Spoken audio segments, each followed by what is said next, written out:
इस वीडियो में हम बात करेंगे cells of immune system. As you already know that जो हमारा इम्यून सिस्टम होता है उसमें बहुत तरह की सेल्स होती है। इसमें पहला पॉइंट है WBCs। WBCs जो प्रिंसिपल सेल्स होती है इम्यून सिस्टम में, मतलब मेन सेल्स होती है इम्यून सिस्टम में, ये कहाँ से बनते हैं? From haematopoietic system cells. Haematopoietic system cells ये कुछ सेल्स होती है बोन मैरो में जहाँ से WBCs बनती है और उस प्रोसेस को बोलते हैं हिमेटोपोइसिस।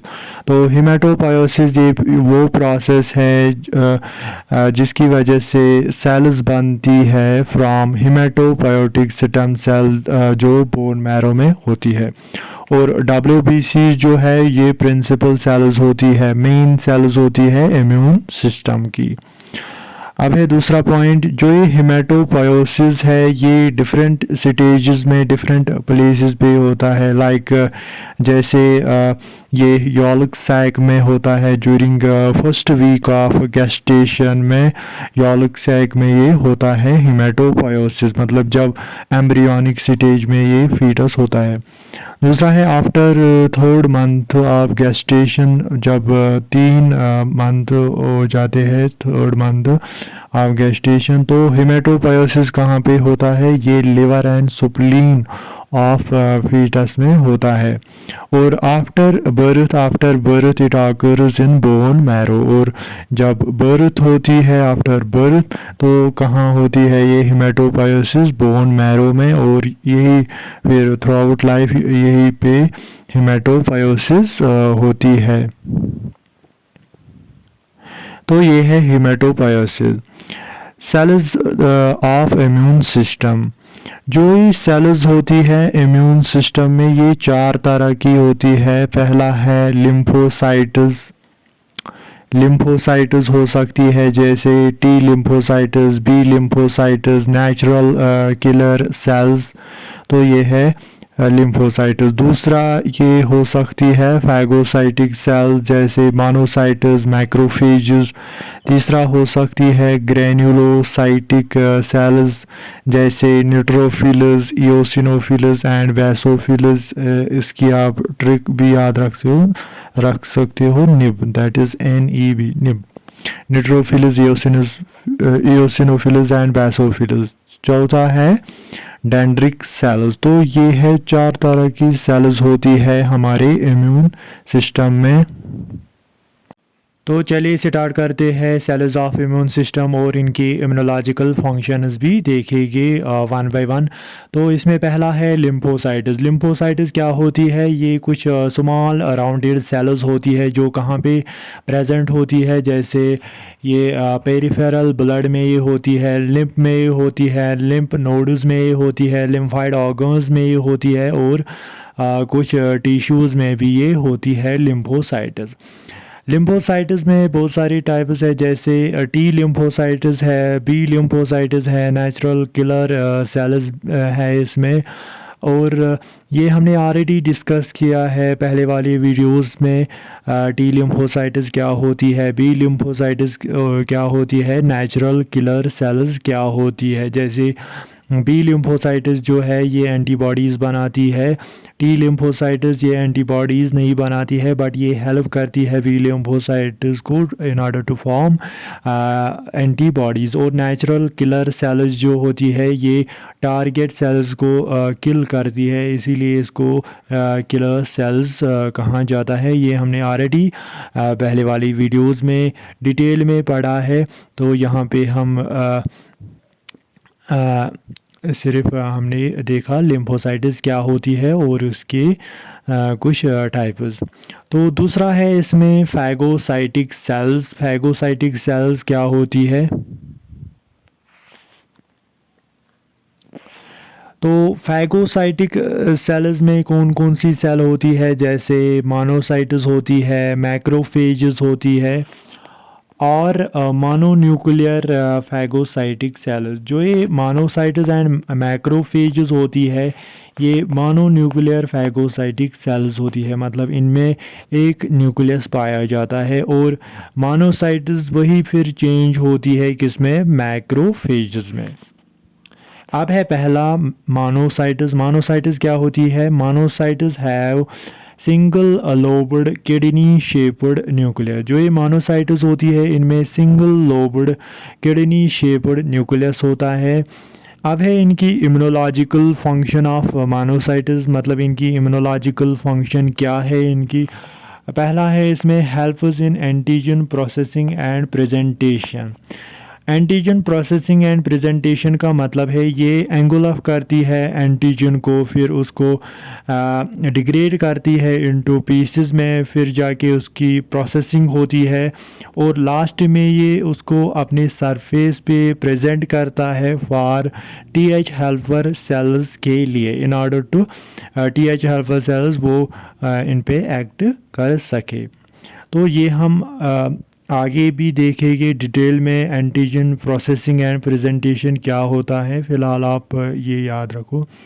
दूसरा पॉइंट है रिलीज साइटोकाइनस, और ये रिलीज़ करते हैं साइटोकाइनस। तीसरा है स्पेशलाइज्ड फंक्शन इन टिश्यू, और कुछ स्पेशलाइज्ड फंक्शंस होती है कि इन टिश्यूज़ में, और ये साइटोटॉक्सिसिटी में भी ये हेल्प करते हैं।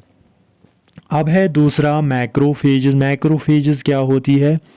Monocytes migrates to tissue and differentiate into macrophages.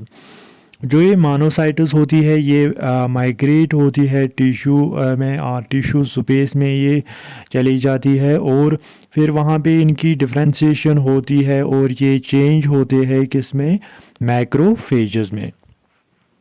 इसमें है दूसरा point, differentiation of monocytes into macrophages involves following changes.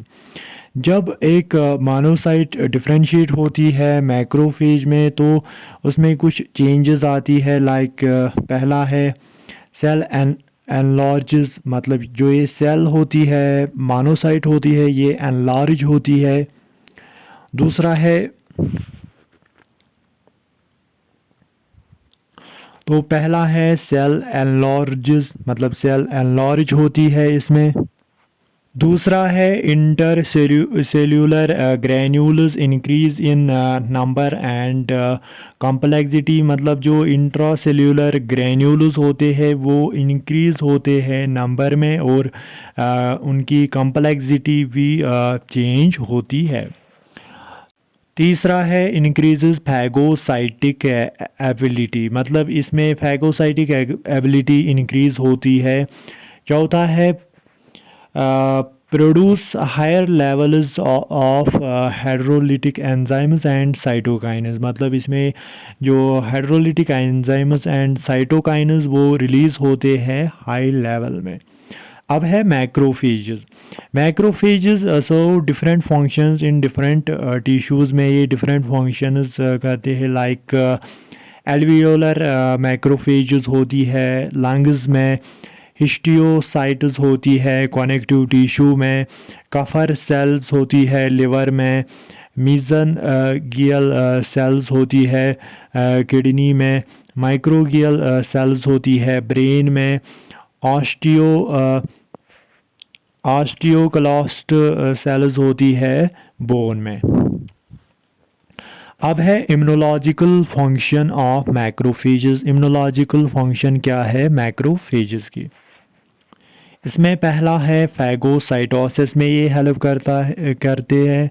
दूसरा इनकी भी यही फंक्शन है जैसे मोनोसाइट्स में हमने देखा, antigen presentation to T cells, मतलब ये प्रोसेस करते हैं फिर प्रेजेंट करते हैं अपने सरफेस पे फॉर टी सेल्स के लिए। तीसरा पॉइंट है secretion of lymphokines to activate inflammatory response, मतलब ये सेक्रेट करते हैं lymphokines in order to activate inflammatory response. अब है चौथा सेक्रीशन ऑफ ग्रेन्यूलोसाइट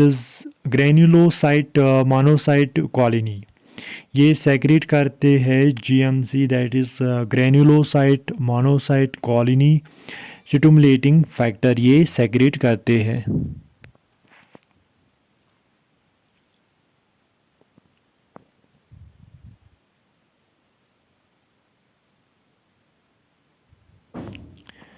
अब है तीसरा, दैट इज़ ग्रेन्युलोसाइट्स। ग्रेन्युलोसाइट्स क्या होती है?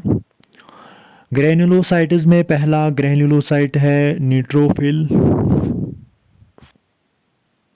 इसमें हमने ट्रिक रखा था nib, that is neutrophils, eosinophils and basophils. इसमें पहला है न्यूट्रोफिल्स। न्यूट्रोफिल्स हम देखेंगे और इनकी इम्यूनोलॉजिकल फंक्शन हम देखेंगे क्या होती है। न्यूट्रोफिल्स क्या होती है? मल्टीलोब्ड nucleus and granulocytes in cytoplasm. मतलब ये मल्टीलोब्ड होती है, इनका जो न्यूक्लियस होता है वो मल्टीलोब्ड होता है और इनमें ग्रेन्यूल्स पाए जाते हैं साइटोप्लाज्म में। तो ये है फर्स्ट पॉइंट न्यूट्रोफिल्स का। अब है दूसरा पॉइंट। दूसरा पॉइंट क्या है? Life span 3 to 4 days. जो ये न्यूट्रोफिल्स होती है इनका लाइफ स्पान 3 to 4 डेज़ तक होता है, मतलब शॉर्ट लाइफ स्पान होता है इनमें। तीसरा पॉइंट है आल्सो नोन एज पॉलीमार्फो न्यूक्लियर लीकोसाइट्स। ये इनका दूसरा नाम है पॉलीमार्फो न्यूक्लियर लीकोसाइट्स, बिकॉज इनमें जो न्यूक्लियस होता है वो मल्टीलोब्ड होता है। इम्यूनोलॉजिकल फंक्शन हम देखेंगे न्यूट्रोफिल्स की क्या है।